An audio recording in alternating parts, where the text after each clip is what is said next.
Hi guys, welcome back to my channel. So today we're going to be reviewing a cheap silicone practice hand from, surprise, Amazon. We're also going to be doing some natural polygel nails on the hand to see what that looks like.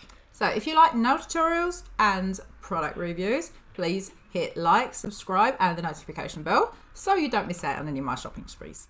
Right, first of all, it came in a box. Now that pleased me because that means it's less risk for it get damaged in the post. So let's open this up. When it came, it also came with a drawstring bag. That's really handy because you can put it in there when you're not using it and that will help keep it clean. This is a silicone practice hand. Actually, it's only 4 fingers. And it came at a really good price. Now the reason I only really need 4 fingers is because I wanted to see what it was like, because I'd like to get these in different skin tones later just to see how different colours work with them. Now I'm just going to give this a wipe with some cleaner. It did not come dirty. It's a little bit dirty now because I've tried it once in a video about hard gel. I can link that below if you're interested. But everything really sticks to silicone and they need to be cleaned. And as you can see on the lint-free wipe, that kind of dirt is probably grease from my fingers. So I need to wash that. And you can also wash them in warm soapy water. Now in one of the reviews, somebody wrote that it was a really small hand. I'm going to compare it to my own, but I've actually got quite big hands. So it's not quite the right way to compare it, but let's just have a look. To be quite honest, I'm rather happy with the size. I don't think it's small at all. As I said, I'm just comparing them to mine. And the hand is really realistic too. So, so far so good. So don't want it too small because it would be difficult to work with. But, I mean, they are often a little bit smaller than a regular hand. I mean, if we look on the palms and that, it's got lines. And the knuckles have got lines. Unfortunately, no fingerprints, which would have been quite cool. And the fingers are bendable, so just be a bit careful with them when you do it. But as I said, it is a really flexible, nice hand. I'm just going to be using regular plastic ABS tips. Now, unfortunately, the only ones I've got that aren't gel are coffin ones. It would be a better option to use square, but we'll just have to work with what we've got. And these hands have got pockets where you can insert the nails. I wouldn't recommend gluing them down because you need a special silicone glue. And like I said, hardly anything sticks to silicone. And if you do use that glue, you can risk making a mess. So yeah, no, don't do that. And as you can see, you can actually insert them quite far in. So you can choose to use them as they are. But I am going to custom them a little bit so that I can actually glue on some other tips and use them to work on. But as I said, if you're just doing like a gel nail art or whatever, you can just use it. So versatile, definitely. Now I did spend a while trying to work out the best way to insert tips and make them look realistic, and I found that by cutting the length down and turning them and inserting them the opposite way is what worked best for this hand. And I also felt that kind of opening the plastic and pushing it flat fitted the natural curve of the hand better as well. So but like I said, I think it depends what kind of tips you've got, but this is what I had to do with mine anyway to make them fit properly.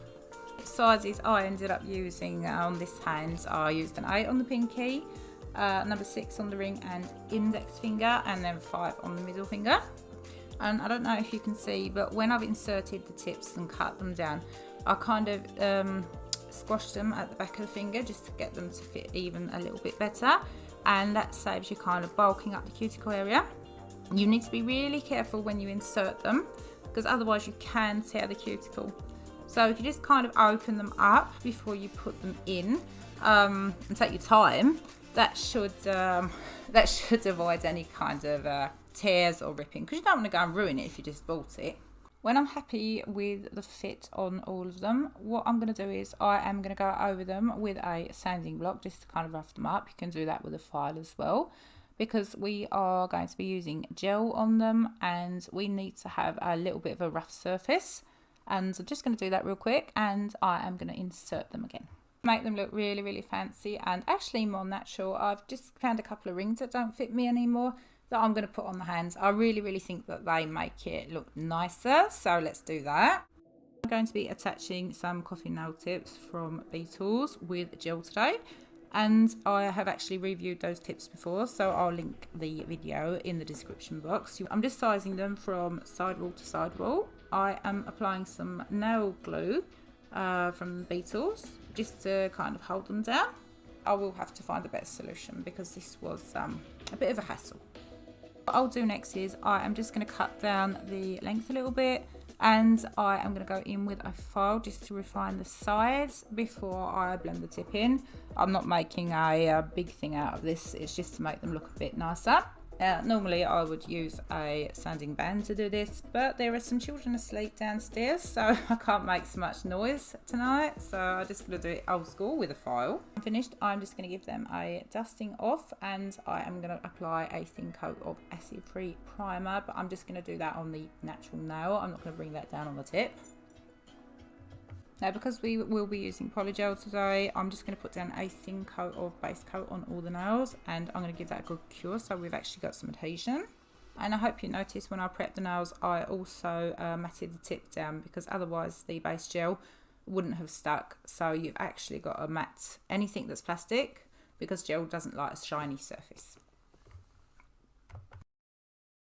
Now, the reason I've chosen to work with Polygel today is because it is a material that actually requires a little bit of pressure, because you have to pat and pull it down. And I wanted to see how the nails actually would perform when we actually had to work a little bit more with them. Because the hard gel, that worked really, really well, but you don't have to apply the same amount of pressure. So I just want to see if like the nails come loose or anything happens.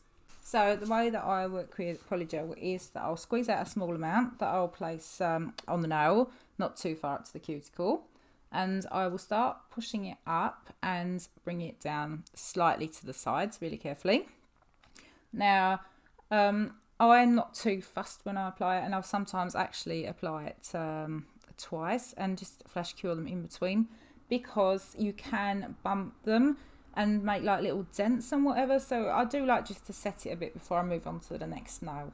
Now, this Polygel that I'm using today is from Model Ones, and it is a really pretty gel, but Polygel, but I have noticed that it's a little bit softer than what I really like to work with, but it also makes it easier when I'm working on the practice hand, because the nails are slipping a little bit when I'm pulling the product down. Also, I make a point of having an apex, which means that I'm not so concerned about patting it flat in the centre. I like to work on the sides just to sort of keep that nice arch in the middle of the nail. I'm sorry this is kind of a bit of a quick application. I've sped the video up a little bit, and I can do another application video separately. This was kind of just to get the feel of it and see how the hand performed. And I just wanted to see what they'd look like with some natural nails. So as I said, it is a quickie today, but you get the idea.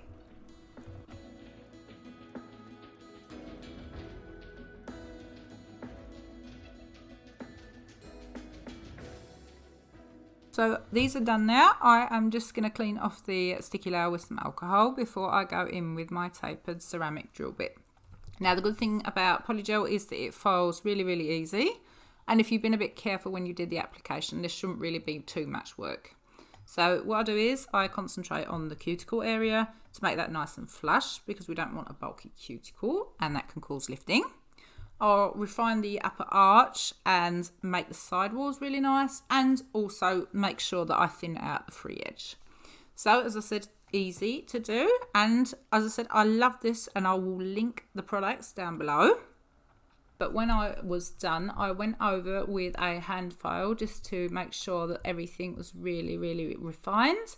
As I said, I'm sorry about that. I am just going to go in with a buffing block just to kind of smooth the surface and get rid of any scratches. I'm going to go in with a thin coat of Topcoat, and I'm going to give it all a full cure.